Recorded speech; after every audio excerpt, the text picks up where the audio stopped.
ഒരാൾ വഴിയിൽ നിന്ന് വേറൊരാളെ തല്ലുവാണ്, എന്തോ കാര്യത്തിൽ അയാൾ നിന്ന് തല്ലുകൊള്ളുവാണ്. ആ വഴിയെ പോകുന്ന ആൾ മുഴുവൻ വണ്ടി നിർത്തി വന്നിട്ട് അടിച്ചിട്ട് പോകും. എന്താ കാരണം പോലും ചോദിക്കില്ല. ഞാൻ നേരിട്ട് കണ്ടിട്ടുണ്ട്.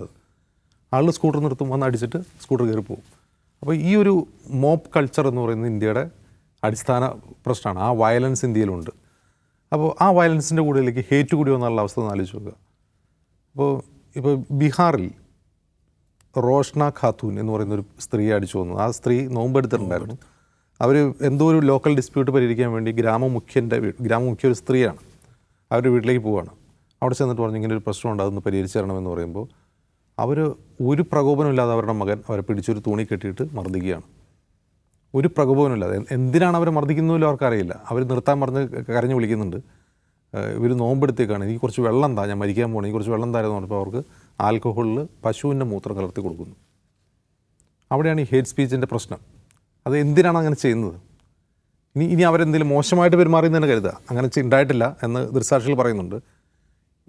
ഗോമൂത്രം കലർത്തി കൊടുക്കുന്നതിനായിരിക്കും. അതായത് ഹേറ്റ്രഡ് എന്ന് പറയുന്നത് നമ്മുടെ രാജ്യത്തിൻ്റെ സിരകളിലൂടെ ഇപ്പോൾ ഒഴുകിക്കൊണ്ടിരിക്കുകയാണ്. അത് ഞാൻ ഇത് ബീഹാറിൽ നടന്ന സംഭവമാണ്, മധുബനിയിൽ. ഇത് ബീഹാറിൽ മാത്രം ഒതുങ്ങുന്ന സംഭവമല്ല, എല്ലാ സംസ്ഥാനങ്ങളിലും ഇത് ഒഴുകിക്കൊണ്ടിരിക്കുകയാണ്. ഇത് ഒരു തവണ ഇഞ്ചെക്ട് ചെയ്ത് കഴിഞ്ഞാൽ ഇതിന് ആൻറ്റിവേനം ഇല്ല. പാമ്പിൻ വിഷമാണെങ്കിൽ നമുക്ക് ആൻറ്റിവേനം കൊടുക്കാം. ഇത് എന്താണ് ആൻറ്റിവേനം ഇതിന്? ഇത് മനുഷ്യർ കഴിഞ്ഞൊരു 10-12 വർഷമായിട്ട് ഓരോ ഇന്ത്യക്കാരുടെയും സിരകളിൽ, എൻ്റെയും സൈഫുവിൻ്റെയും ജിമ്മിയുടെയൊക്കെ സിരകളിൽ ഇത് ഒഴുകിക്കൊണ്ടിരിക്കുക. നമ്മൾ കൺസ്യൂം ചെയ്തുകൊണ്ടിരിക്കുകയാണിത്. നമ്മളത് അവഗണിക്കുന്നുണ്ടാവും. ഇത്തരം ഹെയ്റ്റ് അവഗണിക്കും. കുറേ കഴിയുമ്പോൾ ഇത് നോർമലാവും. ഇത് അത്ര പ്രശ്നമല്ല. മുമ്പൊക്കെ നമുക്കൊരു ഹെയ്റ്റുമായിട്ട് ബന്ധപ്പെട്ട ഒരു വാർത്തയോ ഒരു പ്രഭാഷണമോ പ്രസംഗമോ അറപ്പ് തോന്നുമായിരുന്നു. നമുക്കതിനോട് എന്തോ ഒരു പ്രശ്നം. ഇന്നങ്ങനെയല്ലല്ലോ. ഇന്നത് നോർമലാണ്. നമുക്കത് കാണുമ്പോൾ ഒന്നും പ്രത്യേകിച്ചൊന്നും തോന്നുന്നില്ല. നമ്മളത് ഇഗ്നോർ ചെയ്യുന്നുണ്ടാവും, നമ്മളത് ബാധിക്കുന്നില്ല എന്ന് പറയുന്നുണ്ടാവും. ഈ നോർമൽസിയുടെ ഒരു പ്രശ്നം എന്താണെന്ന് വെച്ചാൽ ഇതിങ്ങനെയൊക്കെ ആവാം എന്ന് തോന്നൽ എല്ലാവർക്കും ഉണ്ടാവും.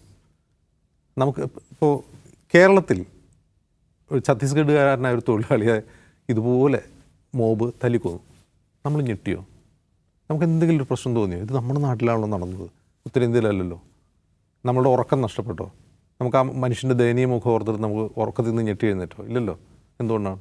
സാധാരണ മലയാളികൾ അങ്ങനെ ചെയ്യേണ്ടതല്ലേ? മലയാളികൾ ഒന്നടങ്കം കാപലിപ്പിക്കേണ്ട ഒരു സംഭവമല്ലേ അത്? നമ്മുടെ നാട്ടിൽ അങ്ങനെ നടന്നല്ലോ. എന്തുകൊണ്ടാണ്? എന്തുകൊണ്ടാണെന്ന് വെച്ചാൽ കുറേ കഴിയുമ്പോൾ നമുക്കത് നോർമലാവും.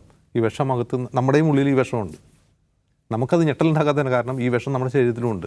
അതുകൊണ്ടാണ് നമുക്ക് ഞെട്ടലുണ്ടാക്കാത്തത്. അപ്പോൾ ഈ മോബ് കൾച്ചറുള്ള, മോബ് വയലൻസ് നേരത്തെയുള്ള ഉത്തരേന്ത്യയിൽ അത് എങ്ങനെയായിരിക്കും പ്രതികരിക്കുക?